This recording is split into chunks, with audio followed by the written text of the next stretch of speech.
The large ship came down from the sky like a falling star. It was purple and black, the colors of sadness for the Zephyrians. The ship landed softly on the concrete at the space center.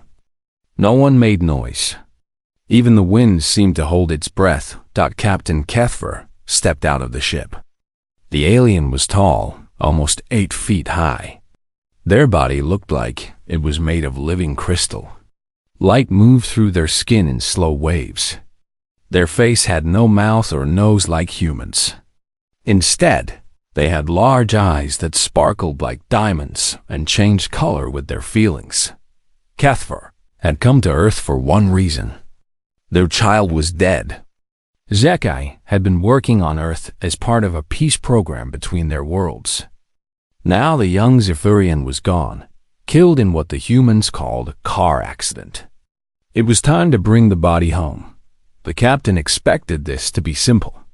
Land the ship. Take the body. Leave Earth.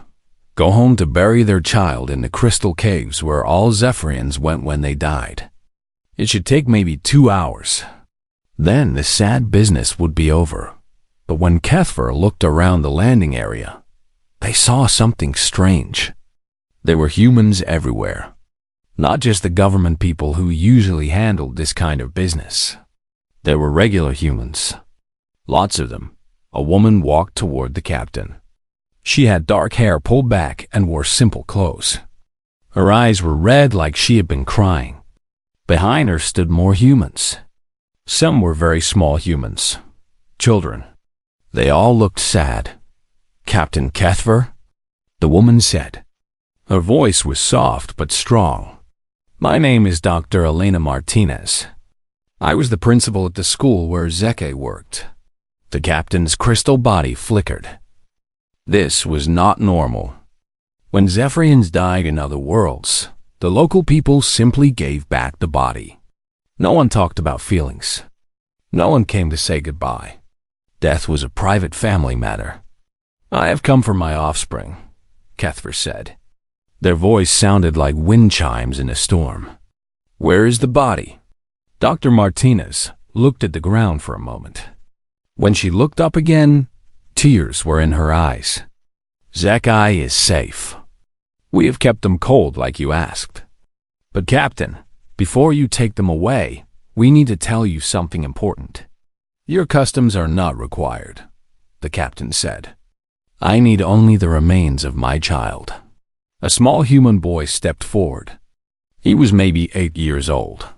His face was wet with tears. In his hands, he held something that made Kethver's crystal heart skip. It was a crystal sculpture. Not a real crystal, but something the child had made with clay and paint.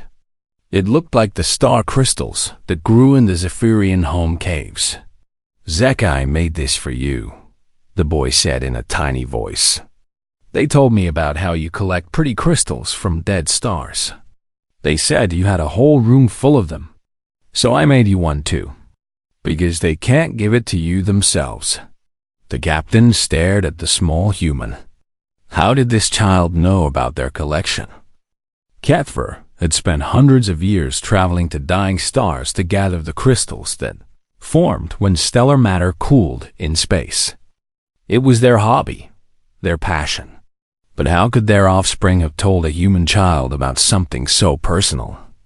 Zekai talked about you every day, Dr. Martinez said. They loved you so much. They said you were the best parent in the galaxy because you let them come to Earth, even though you were scared for them. Kethver's crystal form began to change colors. Purple shifted to blue, then to silver. These were emotions the captain had not felt in a long time. Confusion, surprise, and something else they could not name. They saved my life, the little boy said. He was crying harder now. A big truck was going to hit me. Zekai pushed me away. They got hurt instead of me. They died so I could live. The captain's world tilted. This was not the story they had been told.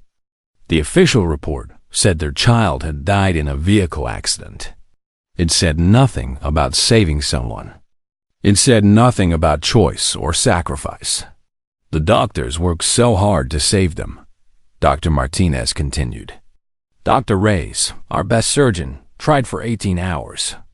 The whole hospital stayed up all night. Everyone wanted to help. But Zakai's injuries were too bad. More humans came forward. An old woman with gray hair.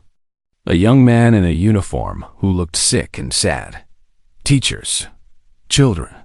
People in white coats who looked like doctors. They all had the same look in their eyes. The same sadness. The same love. We know you have your own ways, Dr. Martinez said. We know you need to take Zakai home. But they were not just your child, Captain. They became our family, too. In just 8 months, they changed all of us. They made us better people. Kethfer did not understand. Family was blood. Family was crystal speaking to crystal. How could these soft, strange aliens claim kinship with a Zephyrian? How could they love someone so different from themselves? We have prepared something, the woman continued. It will only take a few minutes. Please, let us show you what Zeki meant to us. Let us show you who your child really was while they lived among us. The captain looked at all the human faces, young and old, different colors of skin, different shapes and sizes, but all with the same expression, all grieving for their offspring like Zekai was their own blood. This had never happened before. In all the centuries of contact between Zephyrians and other races, no one had ever mourned their dead like this. No one had ever claimed love for a crystal being they barely knew. Something was happening here that Kethfer did not understand. Something that might change everything they thought they knew about these strange, soft creatures called humans. Show me, the captain said quietly. The humans smiled through their tears and led Kethfer toward a building. The little boy walked beside the tall crystal being, still holding his handmade gift. Behind them, the purple ship waited in the afternoon sun, ready to carry a young Zephyrian home one last time. The school building was bigger than Kethfer expected. Human children ran and played in a large yard behind a metal fence. When they saw the crystal alien walking with Dr. Martinez, they stopped playing and waved. Some called out, "Hello, Captain," in voices high and sweet like bird songs. How do they know who I am? Kethfer asked. Zekai showed them pictures, Dr. Martinez said. They talked about you all the time, about your crystal collection, about the songs you used to sing to help them sleep, about how you taught them to read star maps when they were little. The captain's crystal body flickered from purple to blue again. Their offspring had shared family memories with these strangers. This was not the Zephyrian way. Private thoughts stayed private. Family business stayed in the family. They walked into the building. The walls were covered with colorful pictures drawn by children. But these were not normal human pictures. Mixed in with drawings of houses and trees and smiling stick figures were pictures of crystal beings, Zephyrians, pictures of Zika, in one drawing. A small crystal figure stood next to human children under a yellow sun. In another, the crystal being held hands with a tiny human while they looked at stars. A third picture showed Zekai helping a crying child, with hearts drawn all around them in red crayon. Room 23 was Zeka's favorite, Dr. Martinez said as they walked down a long hallway. That's where they helped with math class. They stopped at a door. Dr. Martinez opened it and stepped inside. Kethfer followed and immediately stopped moving. The room was full of humans, but not just any humans. These were children, dozens of them, all sitting quietly in small chairs. Their teacher, a woman with kind eyes, stood at the front. Children, the teacher said softly, this is Captain Kethfer, Zakai's parent. Every small human face turned toward the alien. Some eyes were wet with tears. Others were wide with curiosity. But all of them looked at Kethver with the same expression they might give their own parents or grandparents. Little girl with yellow hair raised her hand. "Are you here to take Zekai to the Crystal Caves?" The captain nodded, not trusting their voice. "We learned about your planet," another child said. "Zekai taught us that when Zephyrians die, they become part of the Crystal Caves. Their families sing them to sleep in the crystal so they can dream forever." Kethver's diamond eyes went wide. How did these human children know about the singing? That was sacred knowledge. Secret knowledge. Only family members learned the death songs. "Zekai sang to us sometimes," a boy with dark skin said. "When we were scared during thunderstorms, they would make their crystal body glow and sing the humming song. It made the scary sounds go away." The humming song. Kethver's own parent had sung that to them centuries ago, and their parents' parent before that. It was passed down through crystal bloodlines like a precious gift. But somehow, their child had shared it with these small humans.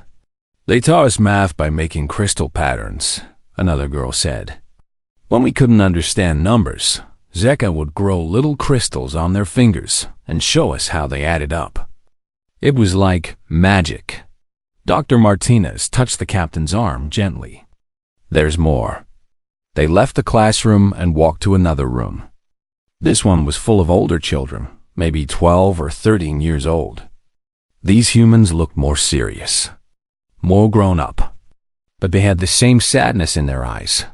"Captain," one of the older boys said, standing up. "I'm Jake. I was in the bus when it happened." Kethver's crystal form went very still. This child had seen their offspring die. "We were coming back from a field trip," Jake continued. "The bus was going down Main Street. This little kid, Marcus, he dropped his ball and it rolled into the road. He ran after it without looking. The boy's voice started to shake. The truck couldn't stop. It was going too fast. Marcus was right in the middle of the street and didn't see it coming." Other children nodded. A girl with red hair wiped her eyes. Zekai was sitting in the back of the bus. But when they saw what was happening, they moved faster than anything I ever saw. "They broke the window," another boy said. "Just punched right through it like it was made of water. Cut up their crystal skin real bad. But they didn't care. They grabbed Marcus and threw him toward the sidewalk," Jake said. "Saved his life. But the truck hit Zeke instead." Kethver felt something break inside their crystal chest. Their child had died saving a human young one, a human they barely knew. Why would Zekai do such a thing? The weird part, the red-haired girl said quietly, was that Zekai wasn't scared. Even when the truck was coming right at them, they looked happy, because Marcus was safe. The captain stared at these young humans. In Zephyrian culture, death was accepted when it served the family or the bloodline. But this made no sense. Zekai had died for a stranger, for a different species entirely. Dr. Martinez led them to one more room. This one was different. It was full of adults, the humans who worked at the school. A man in a white coat who looked like a doctor, an old woman with silver hair, and standing in the corner, a man wearing the clothes of someone who drove vehicles. His face was the color of old ash. "Captain," Dr. Martinez said, "these are some of the other people who knew Zekai. They wanted to meet you." The man in the corner stepped forward slowly. His hands shook like leaves in wind. "Sir," he said in a voice full of pain, "I'm Tom. I was driving the truck." Kethver looked at this human who had killed their child. In Zephyrian law, this man would pay with his life. Blood for blood, crystal for crystal. That was justice. But Tom did not look like a killer. He looked like a broken thing, like someone who had not slept or eaten since the day Zeka died. "It wasn't your fault," Dr. Martinez said quickly. "The police said so. The investigators said so. The truck's brakes failed. You did everything you could. Tom shook his head. Doesn't matter what they say. I was the one behind the wheel. That crystal kid died because of me. He looked up at Kethfer with eyes full of tears. I'm sorry. I'm so sorry. I would trade places with them if I could. I would die right now if it would bring them back. The captain stared at this strange, broken human. This was not justice. This was something else. Something Kethfer had never seen before. This human was punishing himself worse than any court ever could. Dr. Martinez guided Kethfer to a chair made for humans. It was too small, but the captain sat anyway, folding their long crystal legs carefully. Around them, more humans gathered. Each one had a story to tell. Mrs. Chun was first. She was an old human with white hair and a bent back. She walked with a stick to help her move. Your child visited me every Tuesday, she said in a voice soft as whisper. My hands hurt from old age. They shake when I try to make tea. Zekai learned to make it just right for me. She pulled out a small cup from her bag. It was cracked and old, but clean. This was Zekai's favorite cup. They always used this one when we had tea together. Said the small size made the tea taste stronger. Made my medicine work better too. Mrs. Chun's eyes filled with tears. They never missed a Tuesday. Even when they got sick with that human cold, they still came. Brought me soup from the store and made sure I took my pills. I don't know what I'll do without my Tuesday visits. Kethfer listened with growing confusion. Zephyrians cared for their elders, yes, but only family elders. Why would their child spend precious time with a human they did not even know? Next came Dr. Reyes, the man in the white coat. He looked tired, like he had not slept in days. I'm the surgeon who worked on Zekai, he said. I've been a doctor for 23 years. I've saved thousands of lives, but I never fought so hard for anyone as I did for your child. The doctor's hands trembled as he spoke. When they brought Zekai in, half their crystal body was cracked. Internal bleeding in 17 places. Broken spine. Collapsed lung chambers. Any normal patient would have been dead on arrival. Dr. Reyes wiped his eyes. But I couldn't give up. You know why? Because of the way the other kids talked about them. Because of how the nurses all volunteered for extra shifts. Because of how the whole hospital came together. I had surgeons flying in from other cities to help. I had specialists working for free just because they heard about what Zeke did. 18 hours, the doctor continued. 18 straight hours we worked. The longest surgery in the hospital's history. And your child never gave up. Even when their crystal hearts stopped twice, they kept fighting. Like they knew how much they meant to all of us.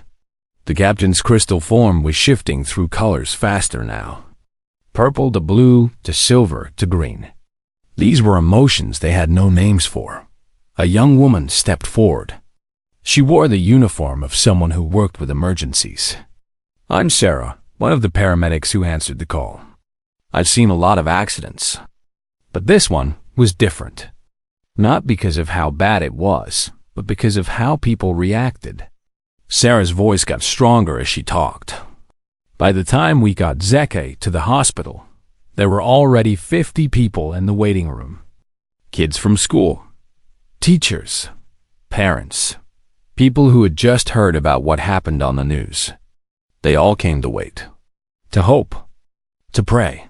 Some of those people had never even met Zekai, Sarah said. But they came anyway, because someone who would die to save a child deserved to have people caring about them. The waiting room stayed full for 3 days. People brought food. They brought flowers. They brought crystals they bought from stores, thinking maybe it would help Zeka heal. Kethfer's diamond eyes went wide. Strangers came? Hundreds of them, Dr. Martinez said. The hospital had to set up extra chairs. People drove from other towns just to sit and wait for news about someone they'd never met. A crystal being from another world who had saved one human child.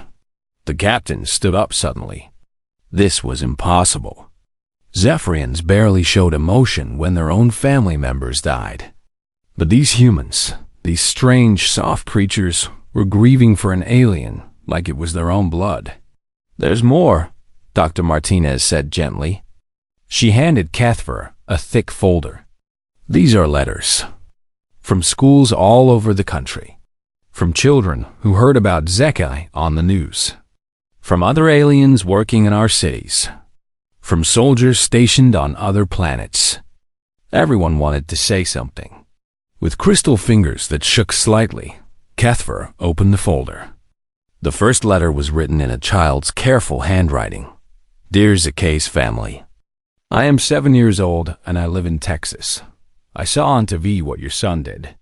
My mom says heroes don't wear capes. They wear crystal skin and have hearts that care about everyone. I hope you're not too sad. I hope you know that Zekai was the best person ever." The captain's hands trembled as they read letter after letter. Children who had never met Zekai calling them a hero. Adults promising to be kinder to aliens because of what they had learned. Other species writing to say that Zekai had changed how they saw humans too. "The mayor wants to name a street after them," Dr. Martinez said. "The state government is creating a scholarship for interspecies understanding. 3 different planets have requested copies of the security footage so they can use it to teach their children about courage." Tom, the truck driver, spoke again from the corner. His voice was barely a whisper. "I keep thinking about their face." Right at the end, when they were lying in the road. They looked at me. Not with hate. Not with fear. They looked sorry. Sorry that I had to be the one driving. Sorry that I would have to carry this memory. They were dying, and they were worried about me. The broken man started to cry harder. What kind of person does that? What kind of heart cares about a stranger, even when they're dying? I can't sleep. I can't eat. Because I know the world lost someone better than all of us put together. Cuthbert set down the folder with hands that would not stop shaking. Around them, humans were crying openly. Not just sad tears, but the deep grief that came from losing family. The kind of sorrow that changed a person forever. "Your offspring was only here for 8 months," Dr. Martinez said. "But they touched more lives than most people do in 80 years. They taught our children that being different doesn't mean being less. They showed our adults that kindness has no species. They proved that love doesn't need the same blood or the same skin." The captain looked around the room at all these grieving humans. In Zephyrian culture, death was private, quiet, formal. Bodies were collected by family and taken away with ceremony but little emotion. But this was something entirely different. This was love so deep it crossed every boundary. This was a species that could adopt an alien child into their hearts and mourn them like their own blood had died. For the first time in their long life, Cuthbert understood that they had been wrong about humans. Very, very wrong. The silence in the room lasted for a long time. Cuthbert stood perfectly still, their crystal bodies shifting through colors like a living rainbow. All around them, humans waited quietly, letting the alien captain process everything they had heard. Finally, Dr. Martinez spoke again. "Captain, there's something else. We've prepared a memorial service. In our culture, when someone dies doing something heroic, we celebrate their life. We remember the good they did. We make sure their sacrifice means something." She gestured toward the windows. Outside, Cuthbert could see humans gathering in the schoolyard.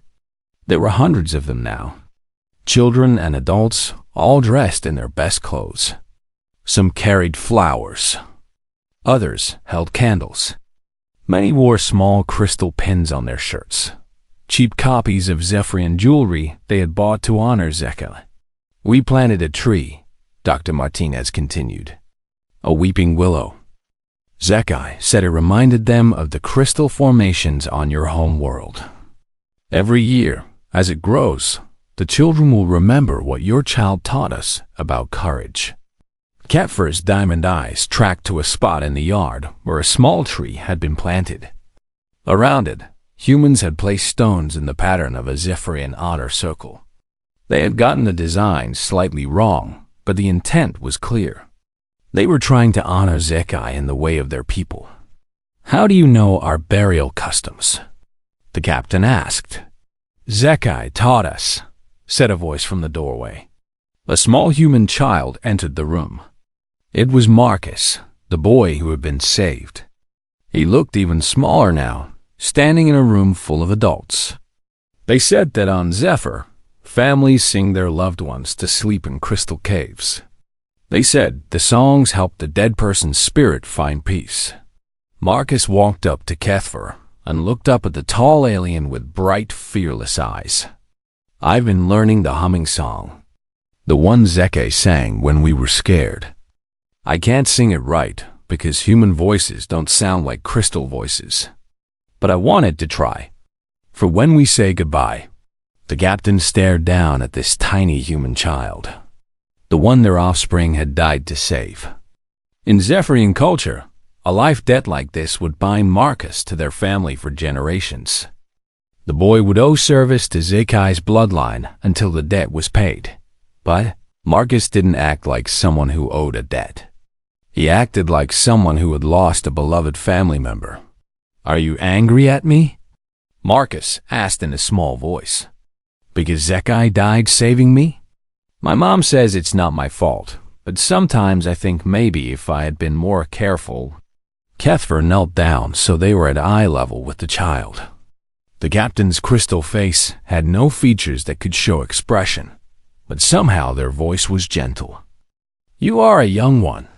Young ones do not think of danger when they chase toys. Zekai understood this.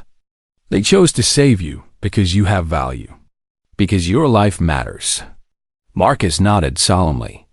Then he reached into his pocket and pulled out a small object. It was a recording device, the kind humans used to save music or voices. Zekai made this for you, Marcus said. The day before they died. They said they wanted to send a message home to their parent, but the communication systems were down. They were going to try again the next day, but the boy's voice trailed off. With shaking hands, he offered the device to Ketfer. The captain took the small machine carefully. It was warm from being in Marcus's pocket. With crystal fingers that trembled, Ketfer activated the playback. Zeka's voice filled the room. Young and happy and alive. Hello, parent. I know you worry about me being so far from the crystal caves, but I need you to know that I am safe here. The humans have accepted me in ways I never expected. They do not see me as a strange crystal being. They see me as Zekai, as a friend, as family. Ketfer's crystal heart clenched. Their child's voice sounded so happy, so full of life and joy. I have learned so much about them, parent. Humans do not form bonds based on blood or crystal resonance like we do. They form bonds based on care, on kindness, on shared experiences. A human will love an adopted child as much as a birth child. They will mourn a pet animal like it was a family member. They will risk their lives for complete strangers if those strangers need help. The recording continued. I know this sounds strange to our people, but I have seen it with my own eyes. Mrs. Chun treats me like a grandchild, even though we share no blood. The children at school love me even though I am different. Dr. Martinez protects me like I am her own offspring. They have made me part of their pack, their herd, their family. And parent, I love them back. I love them so much it hurts sometimes. Ketfer was crying now. Crystal beings did not cry water like humans. Instead, their bodies leaked light, tiny sparkles that fell like glowing tears. If something happens to me here, Zakai's recorded voice said. I need you to know that I died happy, surrounded by love, part of something bigger than just myself. The humans have taught me that family is not about what you are born into. Family is about who you choose to love and who chooses to love you back. The recording ended. The room was completely silent, except for the soft sounds of humans crying. Dr. Martinez wiped her eyes and spoke carefully. Captain, we know you have laws. We know you have traditions. We know Zakai belongs with your people now. But before you take them away, we wanted you to understand something important. She gestured to all the humans in the room. Your child was not just visiting Earth. They were living here. They were part of our community. They were family. And when family dies, we do not just hand over the body and forget. We grieve. We remember. We celebrate the life that was lived. Cathfer looked around the room with new understanding. These humans weren't being polite or following some diplomatic custom. They were mourning. Really, truly mourning for an alien child they had known for less than 1 year. We've prepared a ceremony, Dr. Martinez said. Nothing that goes against your traditions. Just a chance for the people who loved Zakai to say goodbye properly. To thank them for what they gave us. To promise that their sacrifice will not be forgotten.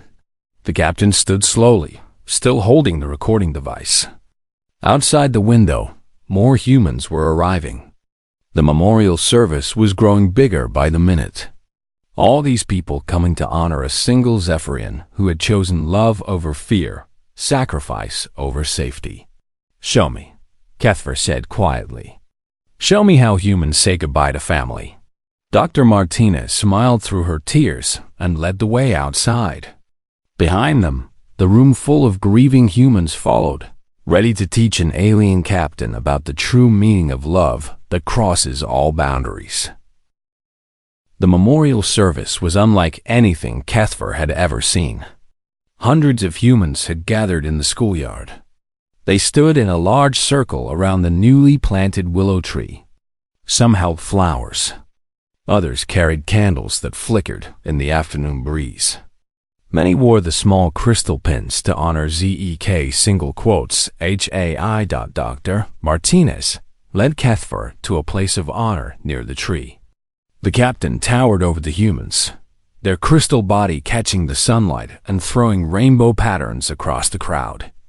But no one stared rudely. Instead, they nodded respectfully, acknowledging the grieving parent.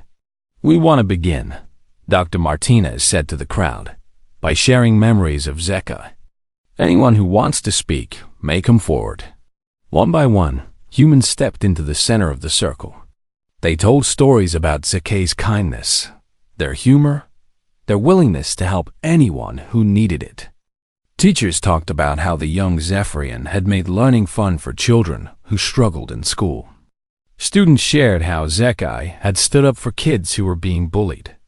Parents described how their alien visitor had made their children feel special and valued. Mrs. Chun shuffled forward with her walking stick.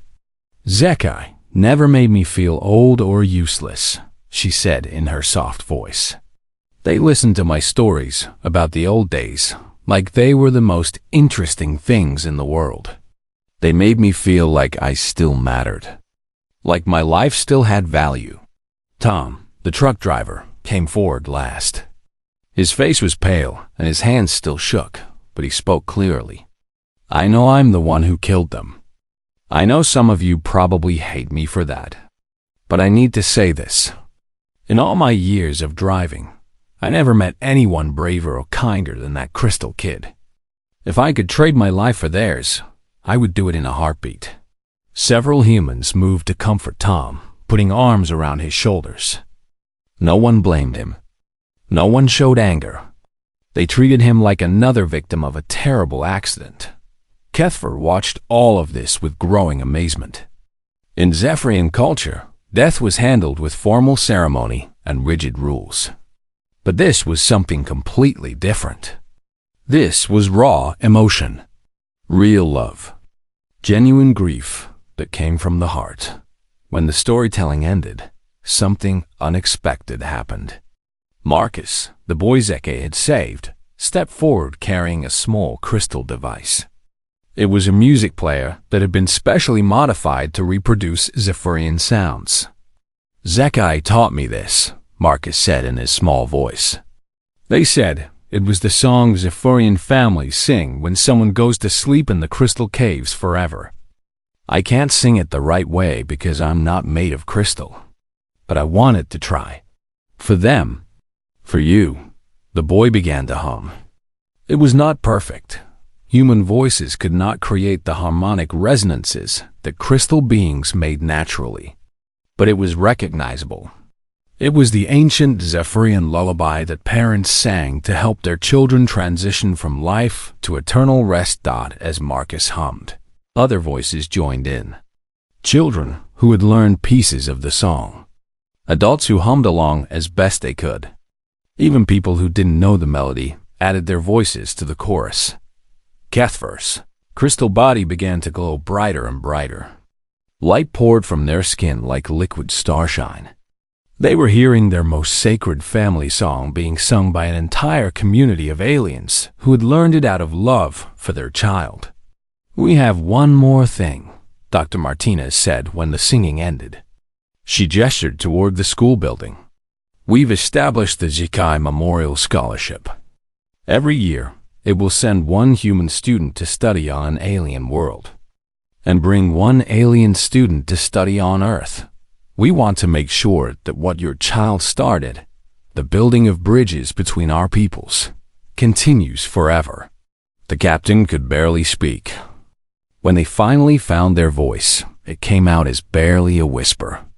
"In our culture, we believe that when someone dies, their influence ends. Their body returns to crystal and their impact stops. But you have made my offspring immortal in ways I cannot understand."